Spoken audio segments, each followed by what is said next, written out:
Is insulin resistance secretly sabotaging your health, even if your blood sugar seems normal? There are sneaky, subtle signs that your body is sending to you right now. You can check and observe this for yourself. And don't miss number 5 in this list. It catches almost everyone by surprise. Hi, I'm Dr. Beverly Yates, a licensed naturopathic doctor, and I've helped thousands of people reverse type 2 diabetes and prediabetes naturally. Most people are unaware of the early warning signs of insulin resistance and metabolic havoc. Let's review these sneaky signs. Now, in helping so many people identify insulin resistance early, and believe me, recognizing these signs early can change your health trajectory dramatically. This puts you in charge because now you understand what's going on.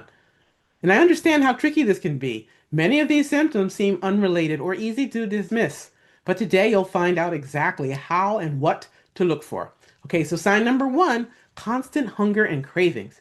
If you feel like you're a bottomless pit, that you cannot possibly eat enough food, if you don't feel satisfied with your meals, you're hungry all the time, or you're not quite sure if you're hungry, but you know that you aren't full, this is for you. So please listen carefully. The reason this is an early sign of insulin resistance is that your body's signaling is completely out of whack. You should be able to easily identify when you're truly, actually, genuinely hungry, and you should know when you are no longer hungry, including when you're full and it's time to stop eating. That's called feeling satisfied, having satisfaction, or satiety. Satiety. Those should be things you experience and understand and can feel in your body, and it just is so reassuring. If that's not happening for you, that's an early sign of insulin resistance. Could be a medium sign or a later sign too, but that can be part of the puzzle. Now, one of the reasons this happens is when you don't enjoy normal blood sugar regulation, when you don't have good glycemic control, insulin resistance creeps up, creeps up, creeps up. And it undermines your ability to tell what the heck is going on with feeling hungry and feeling full.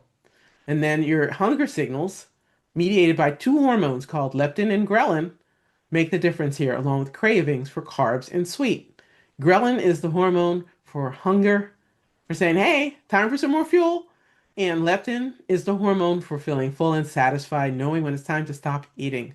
Those two are powerful here. And in the presence of insulin resistance, and a lab test looking at fasting insulin can help you get an objective measure of that, can let you know, hey, your health is being undermined.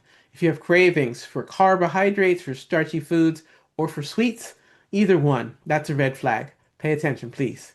Now let's clarify a few things here. These are subtle shifts with the cravings, and sometimes these can just get profoundly out of control, even if you are eating healthy foods. However, if you're not eating healthy foods, or if you're eating foods that are highly refined and highly processed, oh boy, then more than likely this starts to get out of whack because those foods are engineered to be hyper tasty and overly rewarding to the pleasure center in your brain. And therefore, you're just going to want more and more of them. Even though intellectually you know this doesn't make sense, still, you want it. It's designed that way, okay? So these all together, whether it's your own health being undermined or the food that you're eating that's undermining it as well, things that maybe you didn't even think were related, this could signal insulin problems, and it's not just willpower. Not that simple. Frankly, willpower stuff is pretty straightforward to work on, but when your own body's physiology is turning against you, that's not so simple. Okay? Sign number 2, abdominal weight gain or belly fat, visceral fat. That kind of pattern of fat gain is a real trouble and a big red flag in terms of metabolic health issues. Doesn't mean you have a large belly either. You could be a person who's lean, but with an objective assessment, maybe it's determined you have, let's say, a fatty liver, or that there's excess body fat, visceral fat, packed in and around the organs of the abdomen, including the liver. Okay, and so it's possible to be someone who is overweight or obese with this issue, as well as someone who's quite lean, even thin or skinny.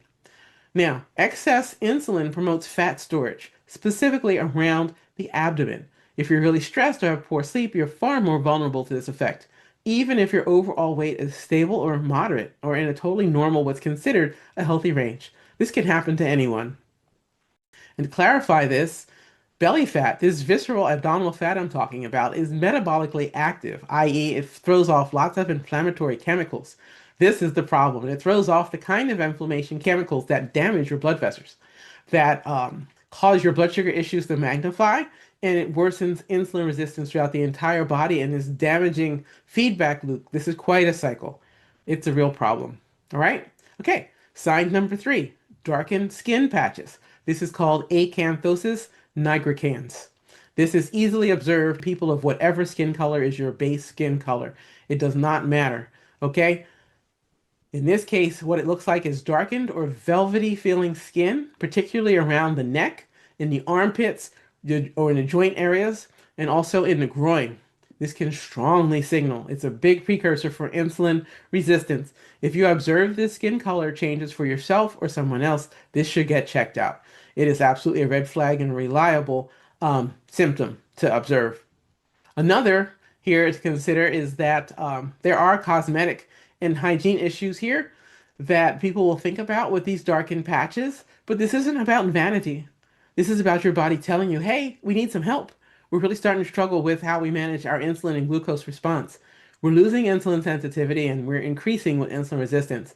So please don't think that this is something that's just for appearance. It's not. It is absolutely a classic red flag, a warning sign. All right, so what are your thoughts so far about these signs? Do any of them look familiar or seem familiar? Are these things you wish you'd known sooner? Are these things that you have observed in yourself or others? Please send me a comment below. Please subscribe to the channel, turn your notifications on so you know when new videos come out. Please share it with others, and by all means, give it a like. That's how YouTube figures out to share this with other people. Thank you so much for your help in this journey. By the way, if you're tired of blood sugar roller coasters controlling your life, you're in the right place. Grab my free guide to the Yates Protocol below and discover how to turn your metabolism into your superpower. Let's get started. Download my free guide to the Yates Protocol at, now here's the actual website. Get your pen and paper ready. It's https://guides-type-2-diabetes-naturally. So we're going to spell those words out. It's also on the screen. Take a screenshot if that's easier than writing all this down. You can also scan that QR code that appears on the screen if that's easier for you to do. All right.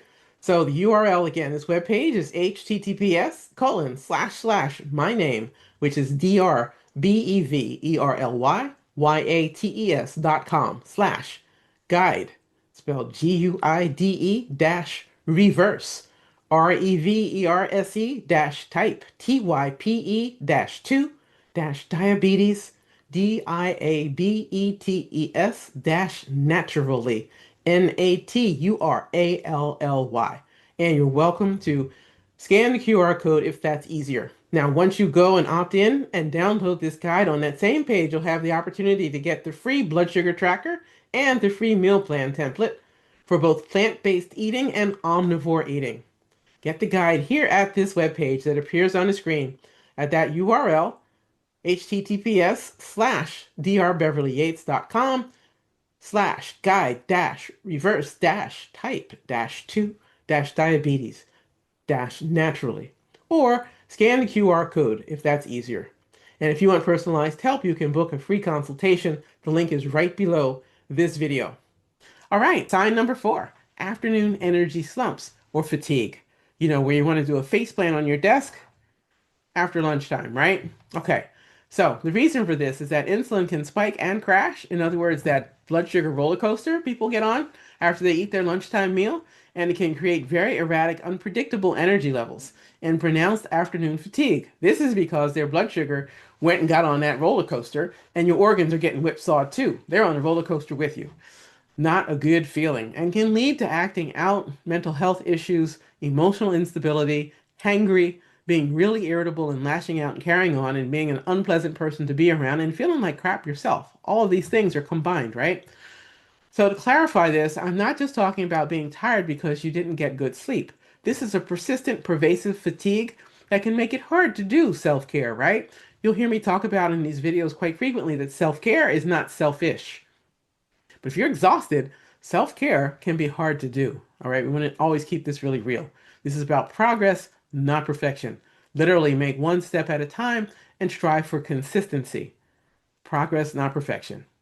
So if your persistent fatigue is what your experience is, it's getting in the way of exercising, it's getting in the way of making nutritious meals, of paying attention to your meal timing, of looking at your stress and sleep and making changes where needed, of exercising along with strength training, and paying attention to your nutrition, right? The steps of the Yates Protocol. This could signify important metabolic disturbances. It's a red flag. Okay, sign number 5, brain fog and poor concentration. Now, I called this one out at the beginning of the video for a straightforward reason. A lot of times people think that they have a difficulty with, focus, with attention, with fog, with concentration, and some of this can be rooted, or for some people, all of it, in their blood sugar swings. And I invite you to think about if that's an impact issue for you. Insulin resistance negatively affects your brain's function, your cognitive function, your ability to really use your mind and harness your own personal superpowers. Your concentration can really suffer, and memory might really be compromised or impacted due to these fluctuating, unpredictable blood sugar and inflammation situation behind it. People rarely associate cognitive issues with insulin problems, and they're missing out on these early warning signs of deeper, persistent metabolic issues. The person's health is being undermined, and they may not understand that these things are related. Here's an example. One patient I worked with years ago had blamed her age because everybody around her was like, "Oh, you're just getting older. Come on, it's all in your head. You're imagining this." And she thought it was because she was stressed that she was experiencing all these brain fog. But when we tested, we looked at her A1C, her fasting morning blood sugar number, we looked at fasting insulin, we looked at high sensitivity C-reactive protein from inflammation, looked at how she ate her food, what time of day were her meals. We asked what was in the meals, right? Had her wear a CGM, a continuous glucose monitor, to get that objective blood sugar data, and did some other things with her. Had her assess what her stress levels were like, her sleep quality and sleep quantity, whether or not she was exercising, was she doing strength training. Put it all together for her with these steps of the Yates Protocol, and sure enough, it turned out the biggest issue for her was actually insulin resistance. And we made changes to her nutrition, along with shifting some other of the 5 steps of the Yates Protocol, and this rapidly cleared her cognitive issues. In her case, it helped this woman keep her job. She was about to be fired when she first started working with me, and she was really scared of job loss because she wasn't convinced she could get another job readily. And the good news is, it not only saved her job, she was able to work at that same company for over 20 years as a result of that time of stepping forward and getting help when she needed it. What a difference that can make. Sign number 6, skin tags. That's right, the appearance of skin tags. I remember when I first learned about this in naturopathic medical school, I was surprised. I didn't know because I was thinking about the people I grew up with, people in my family, people in the neighborhood. A lot of people had skin tags. I didn't know that skin tags are a sign of insulin resistance. Did you know that?